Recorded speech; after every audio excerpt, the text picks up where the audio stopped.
تبارك الذي نزل الفرقان على عبده ليكون للعالمين نذيرا. الحمد لله رب العالمين والعاقبة للمتقين والصلاة والسلام على حبيبه ونبيه خاتم النبيين محمد المصطفى امام المرسلین۔ محترم سامعین، منافقین نے جب ایمان پر اپنے آپ کو قائم نہیں رکھا، بلکہ کبھی ایمان والوں کے ساتھ، کبھی کافروں کے ساتھ، کبھی یہودیوں کے ساتھ مفاد دنیا کا حاصل کرنا تھا، تو وہ لوگ یوں سمجھ رہے تھے ہم انسانوں کو بیوقوف بنا رہے ہیں، یہاں تک کہ جب لالچ لگتی ہے اور آدمی کو اندر میں جو ہے نا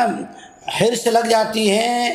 اور دنیا کسی کے دل میں بس جاتی ہے، تو پھر اس سے اللہ بھی یاد نہیں رہتا، تو وہ لوگ یوں سمجھنے لگے ہم اللہ کو بھی دھوکہ دے رہے ہیں۔ اور پھر اللہ جل شانہ نے ان کی دنیا اور آخرت کے اس للچائی ہوئی دلوں کی وجہ سے اور انسانوں کو دھوکہ دہی کرنے کی وجہ سے، خصوصاً اسلام کے ماننے والوں کو دھوکہ دینے کی وجہ سے، اللہ تعالیٰ نے ان کا انجام دنیا میں کیا کیا،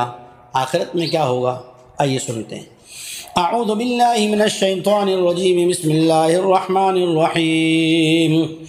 ان المنافقین یخادعون اللہ وهو خادعهم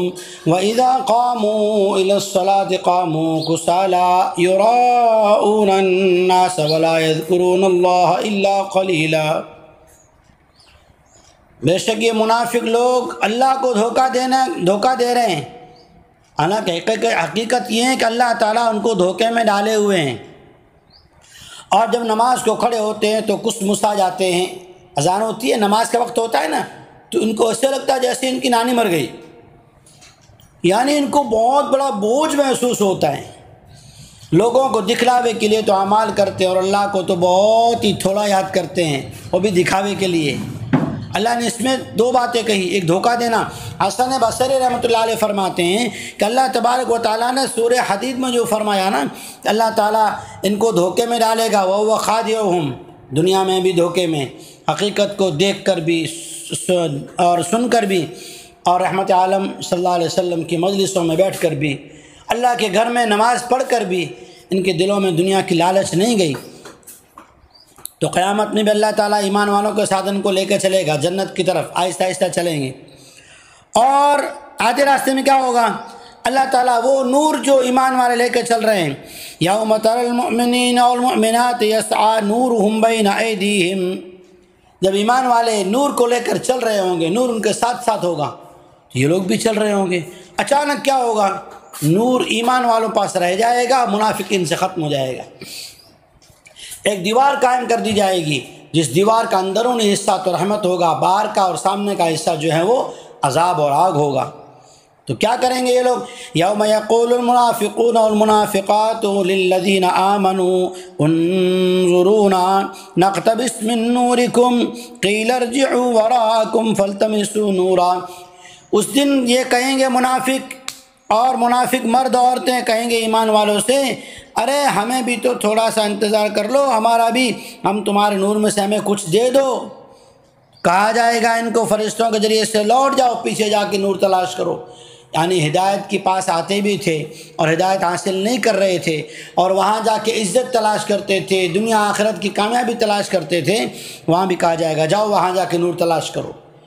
تو یہ اللہ تعالیٰ ان کو، ایک تو وہ وہاں دھوکہ دیا جائے گا، دوسرا یہ کہ جب یہ اپنے گمان کے اعتبار سے ایمان والوں کو اور اللہ کو دھوکہ دے رہے ہیں جیسا ان کا گمان ہے، حالانکہ اللہ دھوکہ نہیں کھاتا، کیونکہ اللہ تو ہر چیز پر قادر ہے، علام الغیوب ہے، خالق کائنات ہے، مالک ارض و سماء ہے، لیکن اپنے آپ کو دھوکہ دے رہے ہیں۔ ایک دوسری بات، نماز میں سستی کرنا، نماز کی اذان یا نماز کے حکموں کو بوجھ محسوس کرنا، اور اس کے ذریعے سے ہمارے فیس پر چہرے کے ایکسپریشن جو ہیں وہ بدل جانا،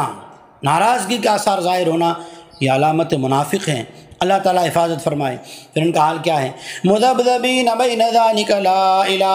الا ولا الہ الا ومن یضلل اللہ فلن تجد له سبیلا۔ یہ لوگ تو دونوں کے درمیان میں شک میں پڑے ہوئے ہیں، نہ مکمل طور پہ ایمان والوں کی طرف ہے، نہ پورے طور پہ کافروں کی طرف۔ اور اے نبی جی علیہ الصلاۃ والسلام، جنہیں اللہ راستے سے بھٹکا دے اور شکوک و شبہات میں انہی کی ضد کی وجہ سے اگر اللہ انہیں لگا دے نا مشکلات میں، پھر آپ اس کو ہدایت پہ لانے کا کوئی راستہ نہیں پائیں گے۔ تو جو لوگ جان بوجھ کر ہدایت کو سمجھ کر اور حق بات کو پہچان کر پھر انکار کے راستے اختیار کرتے ہیں، یضلل اللہ، بعض مفسرین فرماتے ہیں پھر اس میں وہ شکوک و شبہات کا، اشکالات کا اور وہم کا، ڈپریشن کا شکار ہو جاتے ہیں، پھر ان کے لیے کسی کو کوئی راستہ نہیں ملتا۔ اللہ ہماری حفاظت فرمائے، آمین۔ وآخر دعوانا الحمد للہ رب العالمین۔